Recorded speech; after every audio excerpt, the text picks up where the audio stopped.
Hello and welcome to Plus One to Gaming. Chris here, introducing the latest addition to our content network, the Dadventurous podcast, a family-friendly adventure featuring a dynamic father and daughter duo that's just too adorable to miss. Check it out after the jump, and head over to plus1togaming.com to subscribe for more Dadventurous episodes and other D&D content. Let's get into it.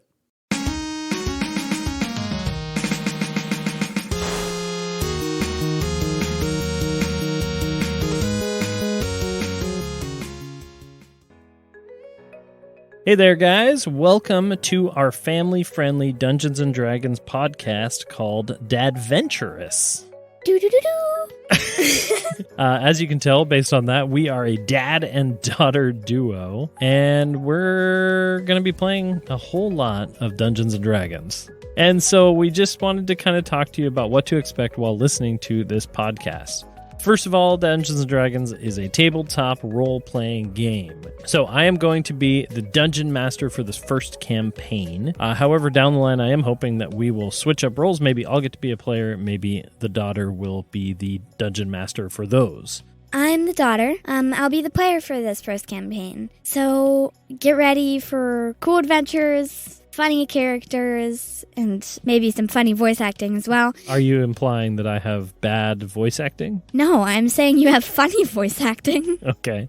That's a compliment. I see. I'll take it. And basically, I'll be helping push out the story. Yeah. We kind of tell it together, don't we? Yeah. We hope it's exciting. We hope it's fun. For anyone concerned, like the parents out there or kids who aren't sure, when we are on our adventures, we are not going to be using any inappropriate language or themes, but it's still a world with danger and impactful moments. And since it's a fantasy world, there will be some action, like battles and hazards, but don't worry, it's all in the name of good, clean fun and entertainment. Our main goal is to put a smile on your face and maybe get a laugh or two, probably from us as well.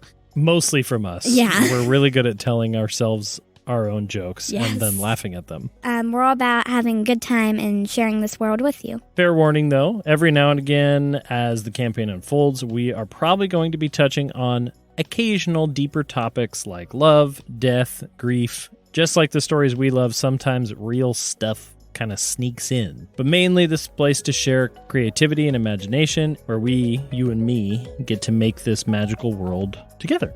Yeah. So our first episode is just around the corner. We're excited to have you along for the ride. We hope you enjoy this magical, nonsensical world of fantasy and danger and fun. So gear up, prepare for wonder, and get ready for an unforgettable journey. And without further ado, let the adventures begin! So I think we need some kind of like music introduction. Yeah, but like I don't know how to play like any instruments except the ukulele, and not very good. Yeah, I'm not. That's fair. I don't really have any instruments either. But if we just like made sounds, like what? Like clapping or like? No. What if we like made sounds with our mouths and we made the music just by us singing nonsense back and forth? Sure. Maybe I could start out like this. Bum, ba-da-bum, bum, bum, ba-da-bum, bum, bum, ba-da-bum, bum, bum, ba-da-bum, bum, dice, rolls, dragons, trolls. Dadventurous. Welcome to Dadventurous, a dad and daughter Dungeons & Dragons podcast. I am the dad. And I am the daughter. And together we are going to take you on an extraordinary journey, I think. Is it? Hopefully. It'll be a journey. I don't know if it'll be extraordinary. I've been a player and a DM for like 7 years. Tons of stuff. I've been on a podcast before, and I have a lot of time playing Dungeons & Dragons, mostly 5th edition, as well as some other tabletop role-playing games. What about you? I have been playing for about 4 years. I've DM'd a couple of small one-shots, if you know what those mean. They are small, like, mini stories, campaigns. Yeah. And I run a D&D club at my school. So 2 big old nerds. Yes. Basically. And so the plan here is to have a podcast where you and I play what's called a duet, a one-on-one D&D campaign, where mostly I'll be the DM. Maybe you'll do some in the future. And you'll be the player with a sidekick of some kind of my making to help out. But nothing, I want you to do all the decision making. And so we're going to jump into that here in a minute, I think. But first, do you want to talk about your character now, or should we get into the world first and then talk about your character? I think world first, then character. Okay, so we are going to jump into this and get everybody right into the story of this quotation mark extraordinary journey. Are you ready? Yes. All right. We dive into the world of Elsewhere. Where unpredictable magic and outdated modern technology intertwine. Once, long ago, there existed a world much like our modern Earth. Yeah. However, a surge happened, causing magic to erupt into the realm. Creatures seemingly ripped from stories came exploding into our reality. Magic surged throughout the world, causing all sorts of things to become alive. Items from the past were imbued with magic, and creatures that were once just animals became fully sentient. The font of magic disrupted modern systems like electricity and combustion engines, but curiously enough, smaller technological devices survived the upheaval. And these remnants from the past, now infused with magic, have become known as past world tech. They've become a source of power, each holding their own unique magic, unable to be replicated.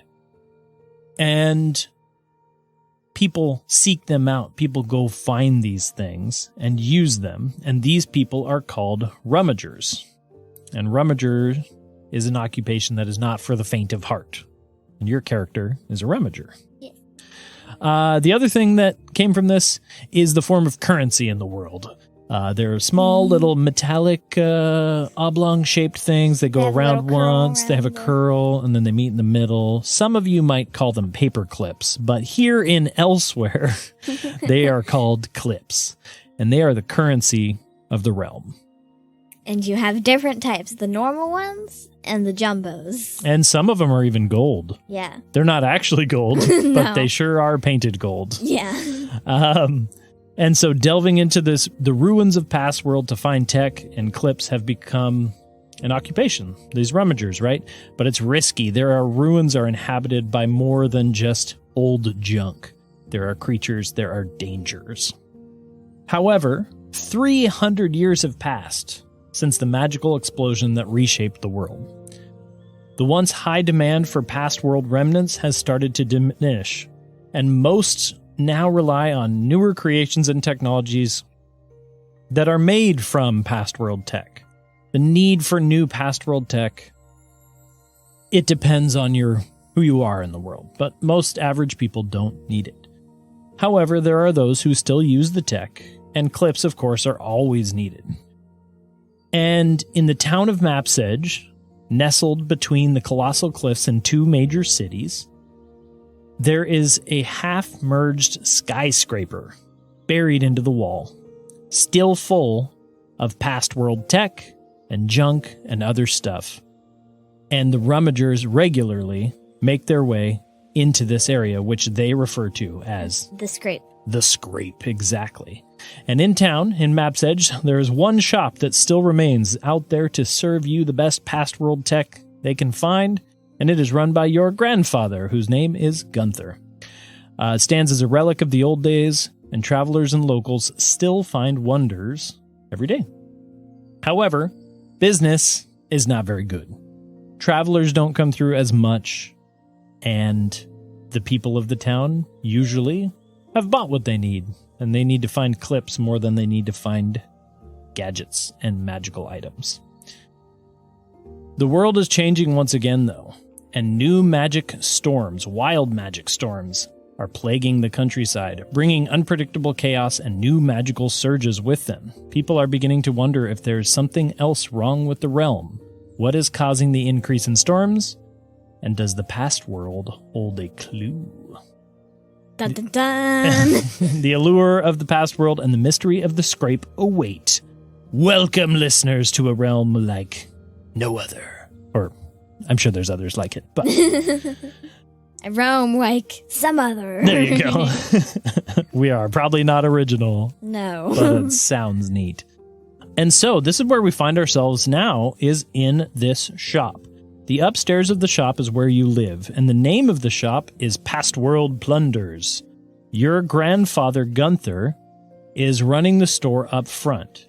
And though pretty much almost no customers have come in today, so Gunther is running the store up front, keeping things tidy, as he does. And then making sure everything looks its best. Exactly. Gunther is an old turtle. Green skin, shell on his back, spectacles on his eyes, like glasses. Small little beady eyes. Yep, and he is wrinkled and old man, but he's still got a good, I don't know, energy in his step. He can still move around a lot. As much as a turtle can. Exactly. It's not fast, but it's good and sturdy. And anyway, he's down there getting the thing ready. He is busy in the way that somebody operates to stay busy. He always is working, but times are tough a little bit. Clips are low, and people aren't buying what they used to. And you are in your room. You are in the process of loading up your Rummager gear for the daily run into the scrape and ready to see what secrets and hidden treasures lie inside. So do you want to tell us all about your character and maybe your room too, what it looks like? You can make it up. My name is Kia, and I am a tabaxi, a cat person. And I'm like a Maine Coon-ish type tabaxi. But young, so not big. But very fluffy, silver white with gray spots. And I'm wearing a leather vest, some satchels, and you're wearing, what colors does Kia normally wear? Just so I can get a picture too in my head. Well, I'd say your Rummager gear is mostly like brown, maybe some green to like blend in with plants. Okay. And maybe some gray for like the cement. Okay. But yeah, kind of like the modern like camo, but not really. Yeah. Because it's leather. Camo colors, but yeah. Okay. And what does your room look like? I'm making you make it up on the spot. We did not discuss this. We don't need to. It's improvisation. In that voice. Yes, exactly. I think it's cluttered with some of the things that she's found that that aren't magical, but she's found to be interesting. Okay. That is interesting enough to take home without being magical. Do you think she has like a collection of some kind? Yeah, maybe like some like special things that she's found. Maybe some, I don't know, like... There's knickknacks and things like little vases or statues or something like that. Yeah, maybe like a little, a wire that was coiled into a weird shape and like meshed with like a branch, so it kind of has like a little... Like homemade jewelry type stuff? Yeah. Cool. Yeah, and like things that she's found that, or other knickknacks that she's found that are interesting enough to take home without being magical to sell. Gotcha. Cool. And that brings up another point. So you're a rummager. Yeah. Do you want to kind of explain what you do on a daily basis? We had a session 0, and we did this a little bit already. Yeah. So you can kind of tell people what it is a rummager does. So a rummager basically goes into past world ruins. The things such as the scrape, other like random ruins that are found throughout. Mm-hmm. In session everywhere. 0, you went into like a bus station. Yeah. A bus depot. A bus depot. Yeah. And they rummage for parts and magical items, and every rummager has a sort of, from experience, has a sort of sense for what has this password magic. Mm-hmm. It's interesting because something I didn't mention, but in this world, the people, the inhabitants of this world, have no magic. Yeah. There is no innate magic. And so the way that people use magic Is through items. And so you have things that the way we're going to be doing magic is it's basically going to work the exact same as spell slots, but instead of spell slots, they're basically like, how many charges does this thing have per day? How many times can you activate one of your past world gadgetry?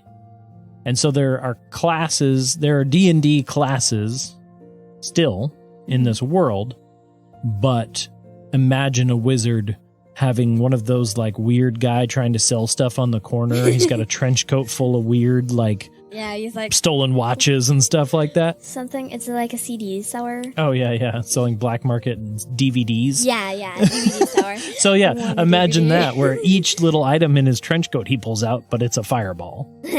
And that's kind of how we imagine the world. There are creatures that seem to be able to use some sort of magic as well, or items as well. But for the most part, as far as you know, and anyone you've ever met know, people, the inhabitants, do not have magical Innate capabilities. magical Not innate. capabilities. Mhm. And so another reason why finding this past world tech is so important. Yeah, and like it's still in demand for like wizards and Mhm. everyone else who uses magic because it's their source. Yeah, you would probably imagine that there are places in the world where past world tech is still in high demand, Yeah, but Map's Edge, is not. which if we can paint the picture of the map here of the world, It's on the edge. there is the colossal cliffs. How about this? You look out the window in your room. You have a small little porthole window, Around about thing. 10 inches, just enough to put your head through. And you can see the colossal cliffs. These are cliffs that are easily 2 miles high. They're huge. They're huge. No one goes past the cliffs because they are just jagged and straight up. And they go the entire length or width of this continent of Elsewhere. Map's Edge is smack in the middle, basically butted up to these cliffs. West of you is a pretty big city called Athon, and east of you is a port city called Briarport. They are days away from Map's Edge. So Map's Edge is this little travel hub Yeah, with, I would guess, probably about 100 people living. not very many. No.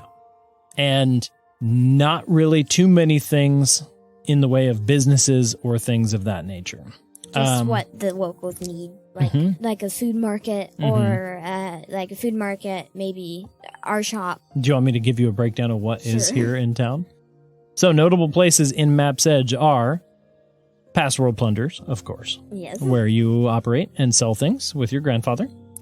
You also have Callie's Clutter, which is another Past World tech shop, but they don't focus on magical items. They focus on kind of like the stuff you're collecting. Knickknacks. It's knickknacks. It's fun little things.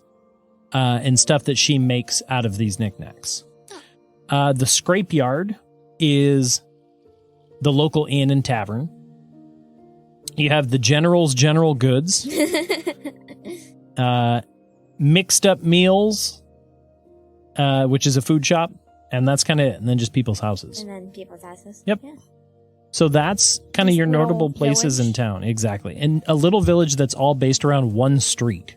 One street. road that cuts right through With Map's just Edge. like maybe little alleys. Or Yeah, something. exactly. Yeah. And that's where people's houses are. But all those businesses are basically in a block. Is there a square or no? There probably is a square, probably like near the inn Near the and end? tavern. There's Yeah. probably like an old, I'm going to say there's an old fountain that used to work. They used to work. Yeah. Now it's just a puddle of stagnant water. That's like, oh, there might be some plants growing in here because it's so it doesn't. Plants is a word. weird algae growth is probably It's probably better. I mean, algae is plants, right? It's true. It's true. There's probably also like a weird fish with half an eyeball and an extra fin. Yeah, that's like, it's just swimming around and like no one like tries to stick their hands in the water because it's like, it'll bite you. what is this fish? Yeah, it'll bite you or give you some sort of disease. Yeah. That's basically a Map's Edge. Everything in town is a little bit run down. It was built, everything was built probably 100 years ago, and you guys are just still operating it. So just to give everybody an idea of how luxurious life is in Map's Edge. Yeah. Anyway, you're in your room, and you're gathering your stuff, and Gunther's downstairs. What do you want to do? I'd say I'd probably finish up packing my things, which would probably be, I have my little satchels and my vest, and I'd probably have like, not a backpack, but like along with my little sachets, I imagine it's like a sash across my chest or what? Something? Yeah, to a satchel. Yeah. And then like a big like satchel for all my extra gadgets. Like a traveler bag. Yeah.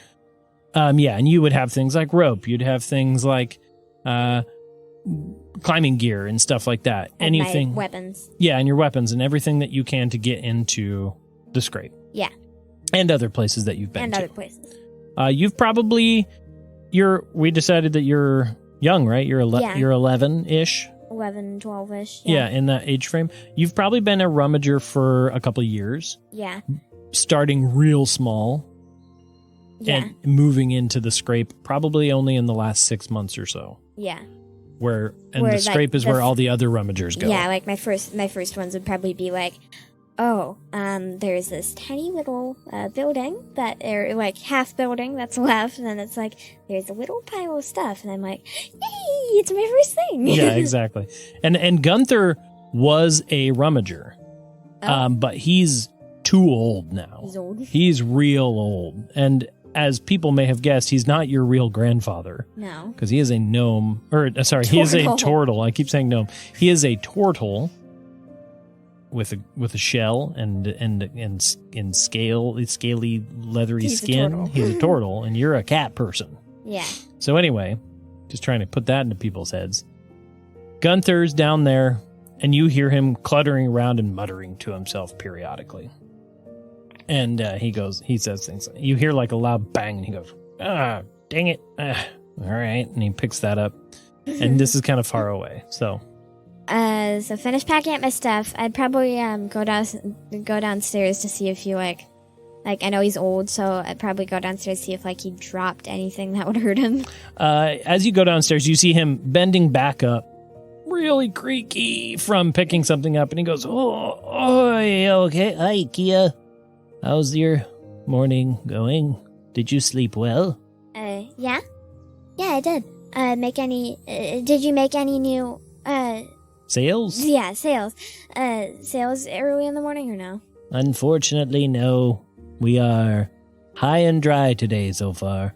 Although I did hear that later today there might be a traveling group of ambassadors going through. Ooh! Hodge told me about that. Hodge runs the inn. I'm hoping to get the shop up in good shape for later in the afternoon. Are you planning on going out? Yeah, I'm gonna go out to the scrape. Okay. And you're gonna stay below floor 7, right? Yes, I know. Okay, because it's pretty dangerous up there. And I know you want to go up there, but... I know. I don't know if you're ready yet. It just gets your old man worried is all. Hey, I give him a hug. Oh, I love you, little Kia, and he pats your head. How tall is he? He is probably your height. He has to reach up and go like this. Yeah, you're maybe a little bit taller than you, because you're a short tabaxi, right? Yeah. He's probably like 4 feet tall. He was a short turtle. And he gives you a hug, and as he pulls you away, he also like checks your gear. He like makes sure your straps are all cinched up. He like looks at your tools and rope and dusts you off a little bit. And he's like, all right, well, I taught you well. Just be safe. And don't get into any scraper fights that you can't handle. Yes. Okay, well, I guess good luck. I hope you find something. And then very quietly to himself, he mutters, we're going to need it. I pretend I didn't hear it. Okay. And he kind of just goes back to doing the shop. Is there like an open countertop, or is it a... It's like a big shop? garage door. Oh. So like imagine like a vendor Yeah. at a carnival or something like that. Yeah. So he's got the shop behind where you guys are, where you live is up above the shop. Yeah. And then he's got a huge counter, probably like 20 feet wide counter with a garage door that opens up. And so people can like stand at the counter and come into the shop. Oh. And so it's actually pretty big. It's probably like a 50 square foot, Oh, wow. or sorry, 50 by 50 That's a big room. It's that's a big. big. Once upon a time, it was hopping in past world plunders. Yeah. And so he made a lot of money back in the day being a rummager and then selling his own stuff. Yeah. So that's what's going on. Who would run the shop? Huh? So that's a great question. And you would know this. Gunther had a wife at one point. Her name was Tilda, your grandmother. You did Which not is know Mertz. her.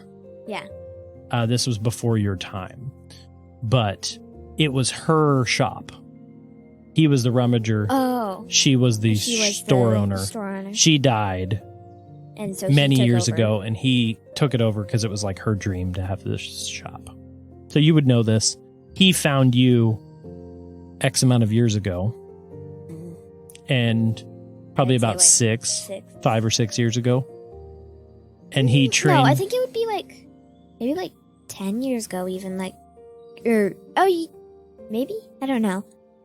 We discussed. I think it'd be like 5 or 6. Yeah, 5 or 6. Because you were already alive for a little bit before he found you. Yeah. And so he's been essentially your grandfather for the last 6 years or so. We'll just say, but you did not know Tilda. No. So that's who the shop would have been run by, was your... When he was your rummager. Yeah, exactly. And he gets all excited all of a sudden. He says, Kia, wait, Kia, look. And you look over, and there is someone that you don't recognize perusing the shop. This guy is going to look around, and then I would like you, the first roll of the campaign, to make your choice of a role here. Are you going to want to try to talk to this guy, to sell something to him? Do you want to have roll for this guy's perception check or investigation check to Or see if that he be finds something insight? good?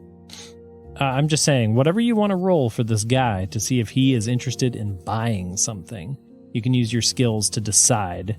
Wait, would that be insight or perception? You can do either. Whatever you feel like doing. Or investigation. Oh, or investigation. Sure, my investigation is better Let's than see if my this... insight. Go ahead and so roll, and we'll see if this guy's interested in buying anything. What'd you get?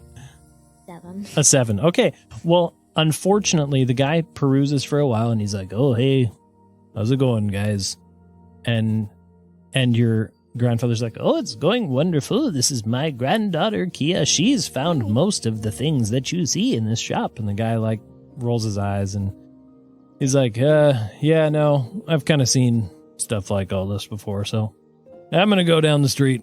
Have a good day. And he wanders off. And unfortunately, you see Gunther's whole body just kind of like, this has kind of been the standard. Where he's like, seen... He's seen a lot of this, and clips are short. And, you guys are fine in the grand scheme of things. You're pretty self-reliant, but it's tough. We don't have enough to buy You're eating a lot of bowls of ramen. or bread. Or and bread that's and... like maybe 2 days old. You're not necessarily poor because you have a lot of useful items that can do things for you. Yeah. But selling them would be better. Yeah. So anyway, the guy leaves, and Gunther goes, well, I suppose I'll just keep getting ready for this supposed group that's going to roll by later. You be careful out there. Have good luck. And he pats you on the head. Again. Yep, and boots you out the door. I wave. Okay, and he waves back, and then he goes back to sweeping up. So the town, like I said, it's an alley, or it's a main street. You got buildings there to check out if you want. Everything is to like your right. Are we kind of the? You're kind of like towards the end. Okay. You're closer to like right at the road. The like eastern side of the road. Yeah. And then, so to your right is most of the town. To your left and back behind you a little is the Colossal Cliffs. And you can see from here this half-submerged skyscraper. It's about 12 stories tall. Is it still, is it just a wall of rock on the inside too? Yeah, basically like imagine half a skyscraper, but instead of horizontally cut in half, it's vertically cut in half. So you can access the depth of only about half of what the skyscraper was before you just hit cliff. And so and this is something too. It doesn't go into the cliff.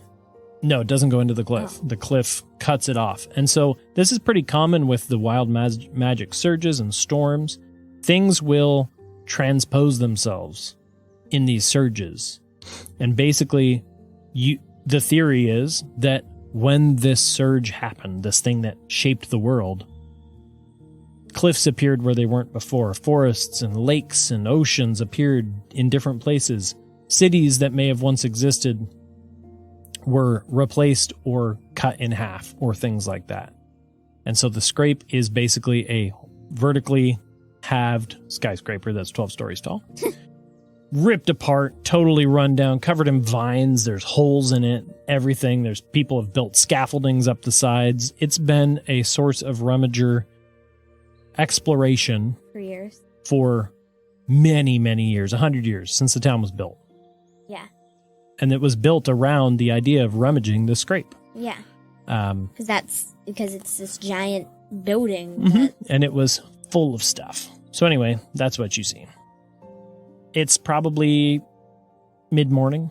Okay. Sun's high in the sky. Beautiful day. I think Kia would try to grab some stuff, maybe some new stuff for this supposed group that's coming along, and to go immediately to the scrape. Go get to work? Yeah. Okay. And so you start making your way off down the street. Pretty quickly, you find yourself like out of town. It's not hard to get out of town because it's so short. And so you start making your way through the scrape, or to the scrape. And on your way there, could you roll a perception check for me? Yes. 12. 12, okay. That's fine. It wasn't that hard because what you notice is less vision and more sound. Cat ears. You do, your cat ears perk up, the fur, the hackles raise a little bit, and you turn around and you look far away in the fields beyond Map's Edge. Because Map's Edge is right on the cliffs, but beyond it is kind of like fields. There's some forests here and there, but in the distance, probably 50 miles, you can see really far. Yeah. You can see a storm a-brewing. Now, this is not... Moving? Probably, but it's moving slow. Okay. It doesn't seem like it's moving your direction. Okay. But this is a wild magic storm. Now, this is kind of a fun thing that we're doing for this campaign, where the storms that appear, sure, you have normal weather. Yeah. There's lightning, there's thunder, etc. But when the clouds are prismatic in color, when the rain is jello or acid or blood or jello. salty Ocean beer, I don't know, whatever it is. And you can tell these storms even from this far away because this is a wild magic storm. Because the clouds are they're like really rainbowy, silvery, metallic. They're all the colors you could possibly think of. They're changing and moving and swirling. And instead of like thunder all the time, you might hear like the roar of a lion or water rushing coming from the clouds. They make absolutely no sense. And to the point where we have a wild magic table, if you ever get caught in one, that you'll have to roll because who knows what happens.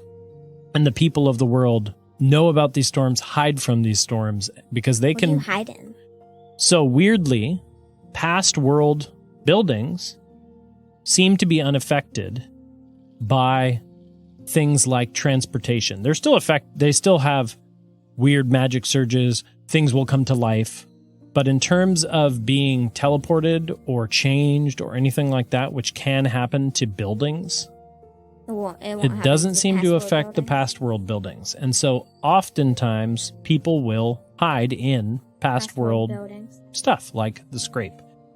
So you clock the storm, and as you approach the scrape, speaking of, the first level of the scrape, as you approach, it's pretty big. 12 stories is, it's 130 feet tall or something like that.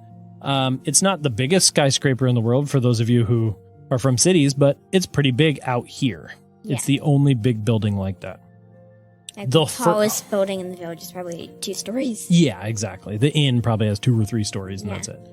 So 12 stories tall, but the first level has like torches, like lights out front. It's opened up, it has a pathway going in. Okay, this is a very used thing. But also, the first floor of the scrape is actually like a bunker. Oh. It's like a storm bunker. So if there's a storm that's coming towards town, everybody in town gets into the bunker. And so the whole first level is constantly cleared out, stocked up. There's beds, there's everything in the lowest level of the scrape. And they kind of like cleared it out and made it into. Yep. And one of the jobs of the rummagers periodically is to make sure it stays clear of any creatures, any weird items, things like that. How fast can I run? How fast? I don't know. What's your movement speed? Because it's dashed. I mean, like out of combat. Like, how fast would I be able to run? I mean, you're a cat person. I think you're pretty dang fast. Is your movement speed like 30 feet? 30-60. Yeah, you can move pretty fast. And the storm doesn't look like it's coming. And it's like 50 miles away. It's really far away. Why are you glaring at me? You don't trust your DM, father? No, I don't. Currently, this storm is this is common enough. Yeah, that it. They roll by. They don't always come towards your village. Okay. So I think I'm going to... Do I know from experience which levels are more likely to have stuff?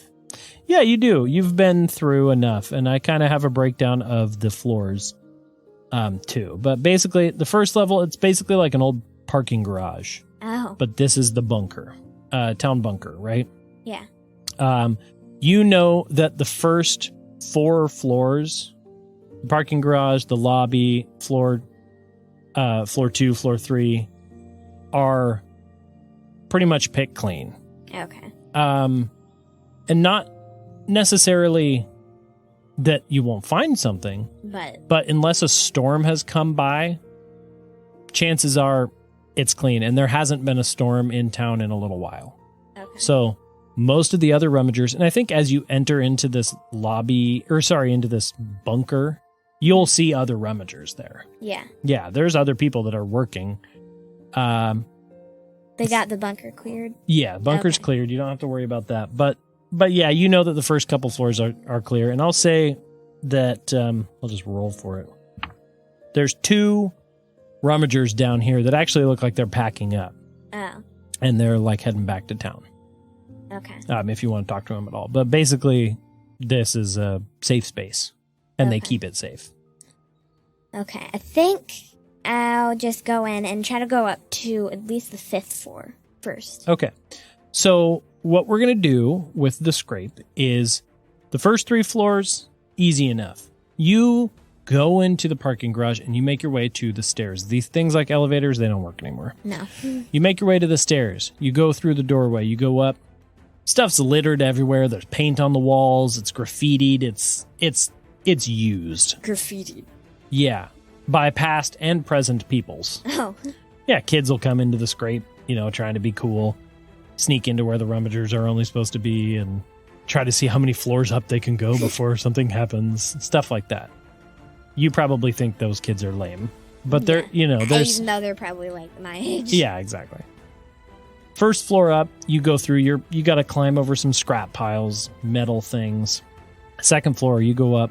There's a lot of junk items.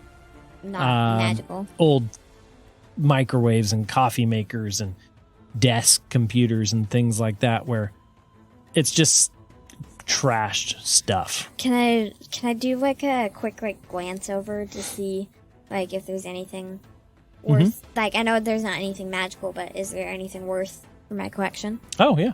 Make an investigation or perception. Same roll. 5. A 5.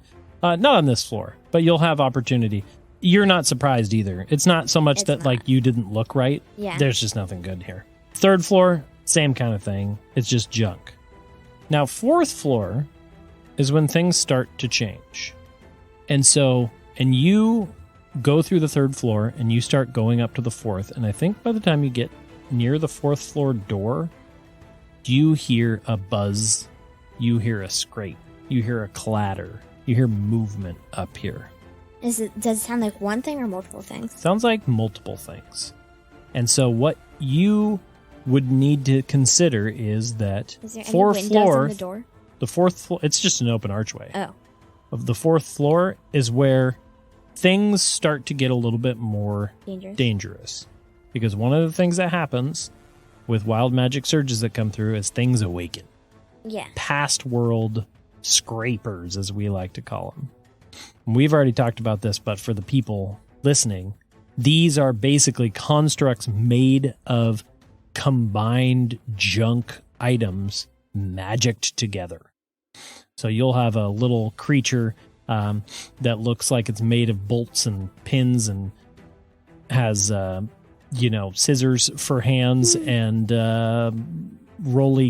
shopping cart wheels for feet. Who knows? And they roll around. They all are all hodgepodge together. What if you had a magic 8-ball that had like little like wigs? There you go. And that looked like an eyeball. Yeah. I love it. Maybe there's a magic 8-ball one that and maybe if you shake it. I like to imagine that Kia has a magic 8-ball that was the head of a scraper she had to knock out. I wonder if it still works. Signs point to yes. And so now that you're coming up on the fourth floor, it's your decision. You know that you can get up to the fifth floor, which you've been to before, without really going into the fourth. But you are going to need to either make a stealth check, or you can go into the fourth floor and see what's going on. Can I peek around the archway? Yeah. Make a perception check. Oh, finally, a good roll. 17. 17. I'll say that it sounded like multiple things, but you only hear one. You only see one. You peek around the corner, and you see a small, maybe 1 foot tall little creature. Its body is like a book opened up, and attached to the book are 2 like metal spoons. And is it walking around? It's walking around. No, those are its arms. And it is walking around on little feet made from, I don't know, calculators attached to some rods. And its head is a stuffed animal head. And that's kind of what you see. And it is doing the things that scrapers do, and it is rummaging through stuff.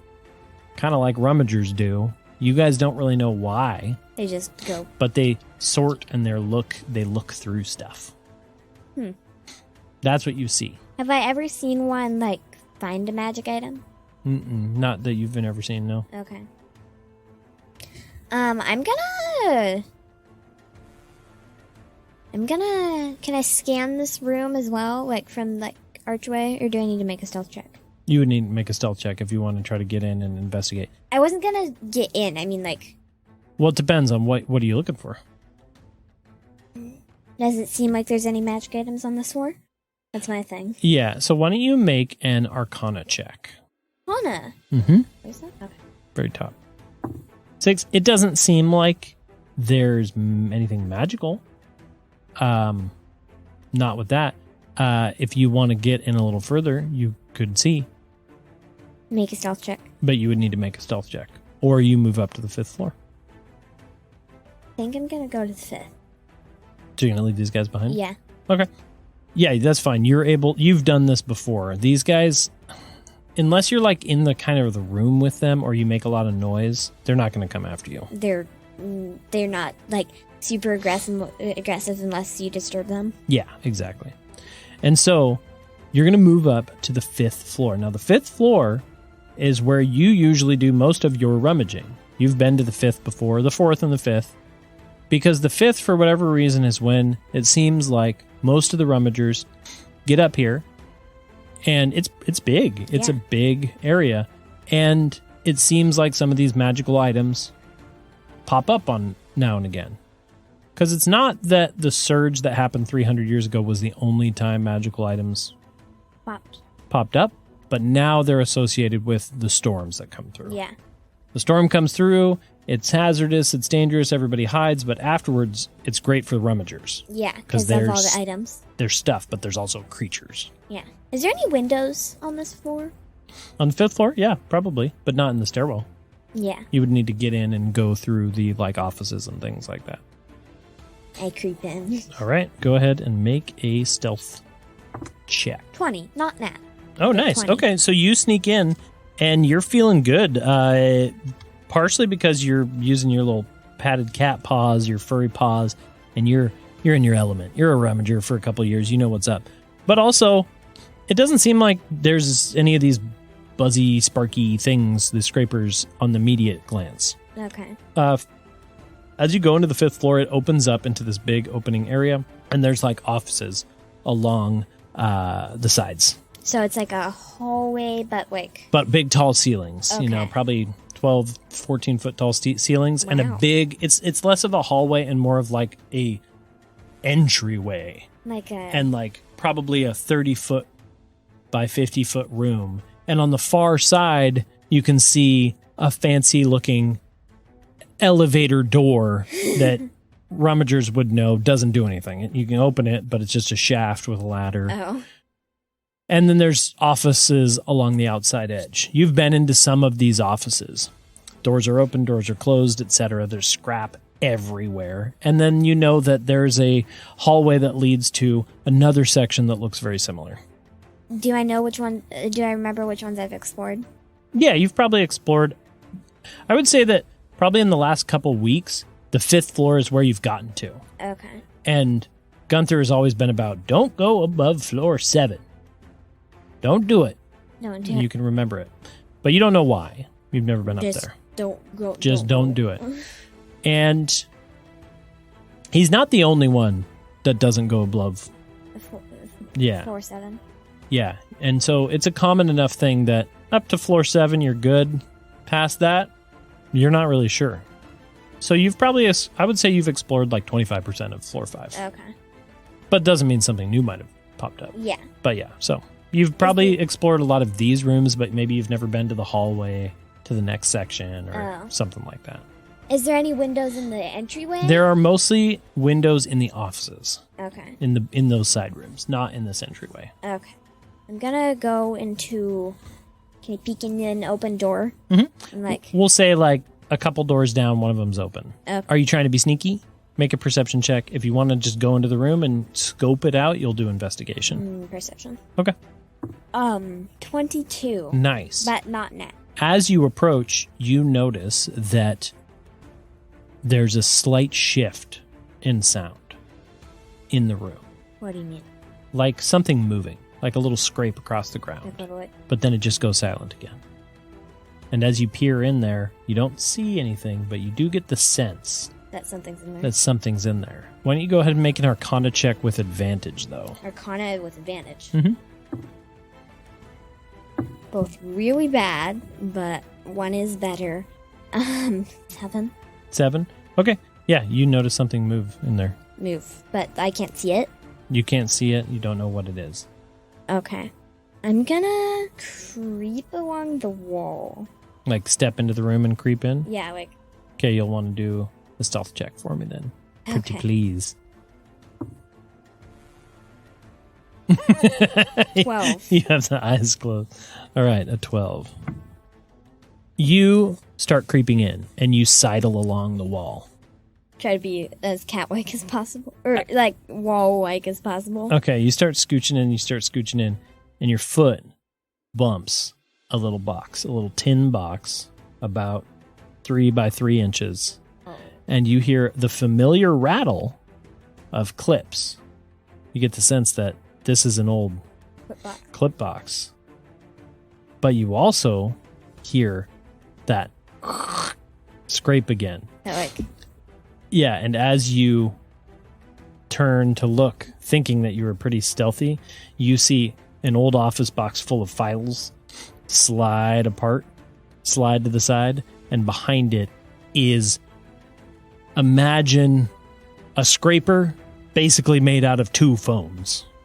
Old style wired phone. Old, like with the number pads and everything. And so its body is that. It's got legs of some kind, and it starts swinging these phones like maces, and it goes bzzz, and it starts running for you because it was able to spot you. So I need you to roll initiative. Wait, I have one thing that sounds really funny. Okay, love it. What if if the legs were like the coiled up wires, so like it could bounce, kind of. I love that. So it bounces towards you on a bunch of coiled up wires. Okay. Yeah, because like the cords that for the phones that could be like some sticking out of the bottom. And so then it's bouncing along like that, and as it bounces towards you, you hear a thing go. Please leave a voicemail at the tone, and then it goes beep, and then it just starts buzzing towards you. And I need you to roll initiative. That's really funny. Please leave a voicemail. Left. Okay, you will go. Bad. That's fine. You're going to go first because it rolled really terribly. You know these scrapers. You've fought them before. Yeah. They're tough little dudes, but one is not something to be frightened about. The issue is when there's lots. You knew about it. You heard the noise. So even though your foot bumped and caused a stir, you are able to act first. Okay. As this weird phone bouncing creature runs towards you. Yeah. What would you like to do as it's not rushing towards you technically. It's not its turn, but it started moving towards you. It's probably about, 15 feet away. Okay. The room's not huge. Also, to describe the room, I forgot to mention, as you are in the room and you've stepped through, this is a room you probably haven't been in before because instead of a window, the wall is actually like kind of busted out. Oh. And so it's not a small window. It's actually like a missing chunk of wall. Oh. And so breeze is coming in and you can see the sky and distant fields beyond. Is it facing the village? No. It's probably facing towards Athon. Okay, so it's like... It's facing west. Yeah, it's facing west. It's facing south? North. What is? No, the opening is facing west. I know, but I would need to find a window to face the village. Oh, yeah. North. Yeah, basically north, yeah. Okay. I would like to... What's my range? I'm gonna run up to this little scraper guy and beat it, make him so he doesn't have to run up to me. Okay. And then I'm gonna try to slash one of his wires with the short sword. Okay, so you're using your short sword for attack? Yeah. Okay, go ahead. You having a rough go of it, huh? Yeah, my rolls are really terrible for some reason. I got a 6. Okay, well, with pluses? Yes. What is your 2? It's only a +2? No. I rolled. Oh, you rolled a 2. I'm sorry. Unfortunately, it bounces sideways and dodges out of the way. Is there anything you can do as a bonus action? I don't think you have that ability too much yet. I do. It's my spell. Oh, but it only affects your next attack, so you could wait. Yeah, it's up to you. Yeah, I might. Okay, well then it is going to jump. Since you closed the gap, it is going to bounce up off of its wires, swing its phone, and go, leave a message at the beep, and then whack you. I only rolled a 11, though. That does not hit. Okay. So far, a very exciting fight. I reach out a paw and like go bat it. And bat it back down? Yeah. Okay. It's like a cat toy. It falls back down. You bat it out of the way. And it is now your turn. Okay. I am going. It's like 5 feet away from me. Yeah, it's I'm gonna within try melee to, range. Again, too, but in a different spot. Try to like slash, Okay. slash it. From that sword. Yeah. Or with the sword. Ooh. No, don't roll over. It is a 16. Oh yes, that definitely hits. Okay. This little foam beast. 8. 8 damage? Was that full damage? Yeah, that's 4 Dang. damage. 6 plus 2. Well, sort of unclimactically, they only have 7 hit points, these little ones. And so what happens? I take out my short sword and I like to imagine it like Fruit Ninja. where I like Maybe it jumped again, so it's in the air. Yeah, maybe it jumped again and I go like this. And slice off its wires. Okay. And as you slice off the wires, as usually happens when these things are defeated, you see a little pop of magical energy, like a spark, like a bzz, and then the phones separate from each other, all the wires crumple back down, and it clatters to the ground. And you are left alone in this room. 1 scraper down, no damage taken. Not too bad. Can I go back to the quit box? Yeah, it's right by it's right by the wall where you were. Okay. You go back down. Why don't you roll a d20? Just a d20. Yep, just a d20. 9. Okay, so you find the equivalent of 9 silver. Eee. 9 silver. Silver, yeah. You open the box, and they're not the greatest clips in the world, but that's good. That's like selling a small little magic item. Because keep in mind, at this level, like a gold is a lot. Yeah, I have 4 gold. Yeah, and that's stuff you've accumulated over years. Yeah. So 9 silver, not bad. 9. Also, you notice as that box moved and the guy rushed you, the room opened up a little bit where he moved that box, and there's like an old knocked over desk that it seemed like he was rummaging through. Oh. And then also the opening in the wall and stuff like that. Can I, being very careful, can I like put my hands on the wall and like lean out? Like Lean out of the window? Yeah. Or the opening? Yeah. Yeah, you can do that. Are you trying to look towards the village, or Yeah, what are you like, trying? I'm trying to like keep an eye on the storm. Okay. Yeah, make a perception check. Yeah, I'm trying to make sure No, you'd be careful. I was trying to make sure if I'd make you do a dexterity. But I think you're fine. Perception. Ooh, 20. But 20. not nat. Okay, that's good. I'm doing really good on skill checks and really bad at attack rolls. Yeah, you notice that the storm is off in the distance. Does it look like it's closer? Maybe a little bit, but it looks like it's moving more north to south than towards you. Okay. North to south, isn't that? No, because it was like it's like closer to Athon than your town, but it's there. And I will say, with that good of a perception check, what you do notice, maybe kind of just to set the scene a little bit, is the storm rolls over a lake, and then as it passes by, as you're watching it, and the storm passes over that lake, a forest is there instead, and the trees are like pink and purple. Yeah, okay, just to like give you an idea. A plastic Christmas tree forest. Exactly, and maybe they are all plastic Christmas trees. That sounds hilarious. That would be fun. So there's now a plastic Christmas tree forest where there was once a small little pond lake. So that's kind of the idea of stuff that happens. I think that like in my room, I would have like a map that I constantly like cross out stuff and like redo it because of the wild magic storms, like landmarks. So like you're updating the map? Yeah, so I would be like, okay, so when I get home I would be like, okay, this pond is not here and the maybe you plastic have Christmas trees are here. So do you think Kia would then have like a journal? Yeah. Okay, so maybe you take a moment to like go like jot a note. When replace wake with Christmas tree forest. Yeah. Cool. And as you're leaning out too, I think I would like you to make a stealth check. Stealth check. Yeah. Not like a dexterity or No, anything. I think I would like you to make a stealth check. Really? What? Really? Another 6. A 6.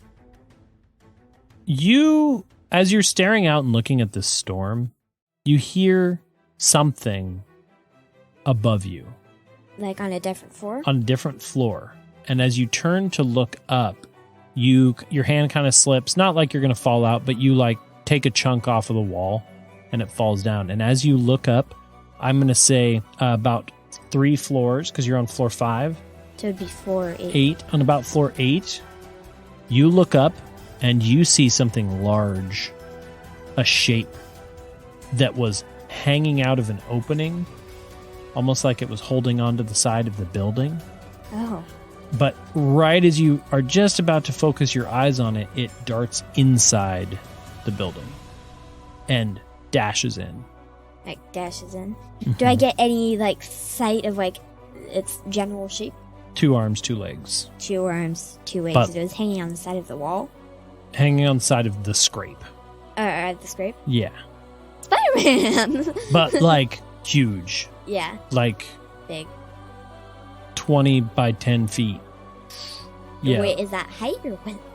Height and width. 20 feet high, 10 feet wide-ish. Wow, Yeah, a big thing. that thing's got to crouch. And it crawled in quickly.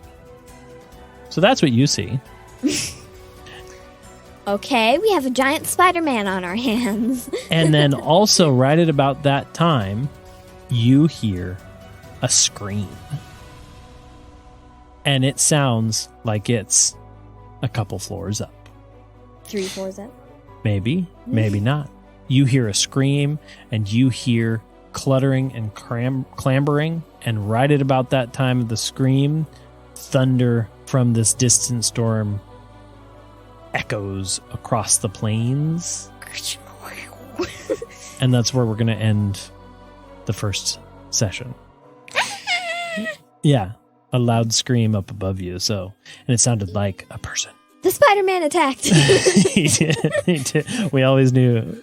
We're big Jonah Jameson fans around here. Yeah. Anti-Spider-Man fans. So that's it for our first episode of whatever this is. Whatever this is. Hope we're going to be doing a lot more.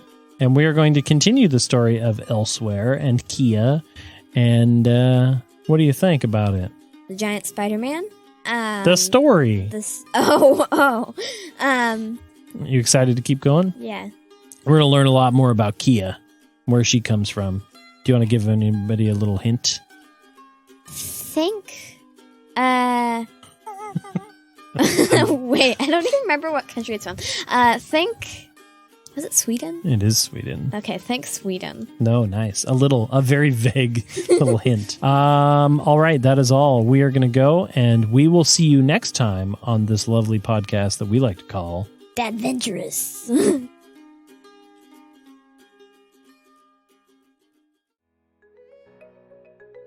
Now it's time for Q&A with the dad and daughter. Yes, this is a thing. And in the future, we're hoping to get questions from listeners that we can answer on air. But right now, I have some questions from my D&D club that I run at school that I get a lot. So the first question that I get a lot is, which dice do I roll? Oh, that's a good one. For people who are new. Yeah, for people who are new. There are, in fact, a lot of dice. There's specifically 7 dice. Yeah. How do you remember? How did you remember when you first came up with this? I think how I usually remember is the biggest one is the one you roll all the time. And the smallest, weirdest looking one is the one that you roll the least amount of times. Mm-hmm. And I think the biggest thing to remember is that the D20, this beautiful 20-sided magical piece of equipment, does 80% of what you do. Maybe even more than that. Maybe like 85. 85%, because this is all your attacks. This is all your skill checks. This is all your saves. This is everything. So familiarizing yourself with the 20-sided die is the easiest thing because it's the biggest one. It's got the most sides, and you're going to pick it up 85% of the time. Yeah. Everything else is for special stuff. When you do damage, when you need to roll something random. Pretty much that. Yeah, so honestly. You got to take your D20, and you got to, every time before you play a game, you got to roll it once to see how good the game is going to be. I think that's a good idea. I'm going to do it right now. You can do it right now. Let's see what I get. Oh, no. I got a 5, so what about you? Okay.